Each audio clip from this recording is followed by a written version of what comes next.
If you opened the FAFSA and instantly felt stuck, like who is supposed to fill this out, what counts, and did I already miss something, take a breath. You are not the only one. A lot of students and parents freeze right here. In the next few minutes, I'm going to show you what the 2026 to 27 FAFSA is actually for, who needs to be involved, what you need before you start, the mistakes that slow families down, and what to do after you hit submit so you're not left guessing. Here's the simple version. FAFSA is the free application that schools, states, and the federal government use to figure out what financial aid you may qualify for. That can include grants, work-study, and federal student loans. The 2026 to 27 FAFSA is for school attendance from July 1st, 2026 through June 30th, 2027. And for a lot of families, the biggest thing to know is this. If the student is considered dependent, at least one parent usually has to be invited in as a contributor. So this is not always a one-person form. So why does this feel so messy? Because FAFSA uses words that sound simple but are easy to misread. Contributor sounds like someone promising to pay. That is not what it means. A contributor is just someone required to provide information on the form. Another one is SAI, the Student Aid Index. Families see that number and think, is that my bill? No. It is not your aid offer, and it is not a final amount you owe. Then there's the deadline problem. Families hear the federal deadline and think they have plenty of time, but state and college deadlines can be much earlier. And then the parent question shows up, especially in divorced or remarried households, and people start guessing instead of checking. Let's make this simple. Step 1. Create the right accounts before you try to power through the form. The student needs a studentaid.gov account, and each required contributor needs their own account too. Do not share one login, it is tied to legal signatures. Step 2. Gather what you actually need. Start with your studentaid.gov login, contributor email, your 2024 tax information, any child support received, current asset information, and a list of schools you may want to attend. Step 3. The student starts the form first. If the form decides the student is dependent, the student invites a parent contributor. If you are not sure which parent should be invited, do not guess. Use the Who's My FAFSA Parent tool and follow that result. Step 4. Every required person fills out their own section, gives consent to transfer tax information from the IRS, and signs. That consent matters. If the student or contributor does not provide it, the student is not eligible for federal student aid. Step 5. Submit, then check the dashboard. A lot of forms are processed right away, but some take 1 to 3 days. Once it is processed, the student can review the FAFSA submission summary and catch anything that needs fixing. Here are the mistakes I would watch for first. Mistake 1. Waiting because the federal deadline looks far away. For the 2026 to 27 FAFSA, the federal deadline is June 30th, 2027. But some state deadlines were as early as October 1st, 2025, or set as soon as possible after that.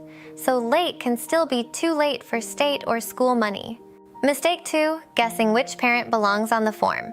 If your family situation is straightforward, fine. If it is not, use the FAFSA parent tool.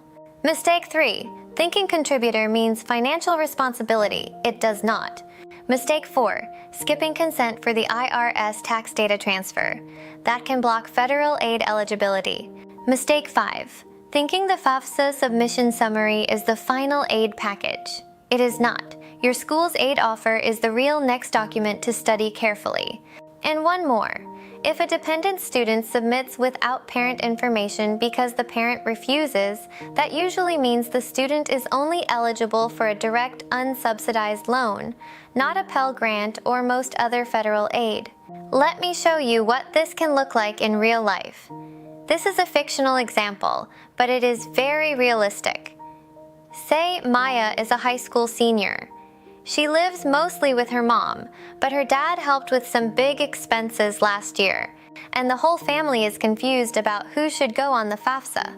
Maya also assumes FAFSA is just for loans, so she keeps putting it off. Instead of guessing, Maya opens the student checklist, creates her studentaid.gov account, asks her mom to create hers too, and uses the FAFSA parent tool to figure out who the required parent is. Maya starts the form, sends the contributor invite, and both of them finish their sections with consent and signatures. After the form processes, Maya checks her FAFSA submission summary. She sees her SAI, reviews her answers, and then waits for the school aid offers before making cost decisions. That is the shift I want for you. Not perfect, just organized. One clean list, one plan, one next step at a time. If you want the simple plan, do this today. First, create the student account and any contributor accounts. Second, make one FAFSA home base, a folder, a notes app, a spreadsheet, whatever you will actually use. Third, gather your 2024 tax info, contributor email, asset numbers, and school list. Fourth, block 45 minutes and start with the students section. Fifth, send the contributor invite right away. Sixth, after submission, check the dashboard until the form is processed. Seventh, once the summary appears, review it for mistakes, complete any extra state aid steps, and keep applying for scholarships while you wait for school aid offers. That is your workflow, not random tabs everywhere, not old spreadsheets from last year. One place, one application plan. When you want to verify something, go to the official places first. Check federal student aid for FAFSA deadlines, the student checklist, the parent instructions, and the FAFSA submission summary guide. If your family income changed a lot since the 2024 tax year, still file the FAFSA, then contact the school's financial aid office and ask about an aid adjustment based on special circumstances. And when your school sends an aid offer, read that offer closely, because that is the document with the actual aid amounts and your real out-of-pocket picture. So the big takeaway is this: FAFSA does not have to feel like chaos.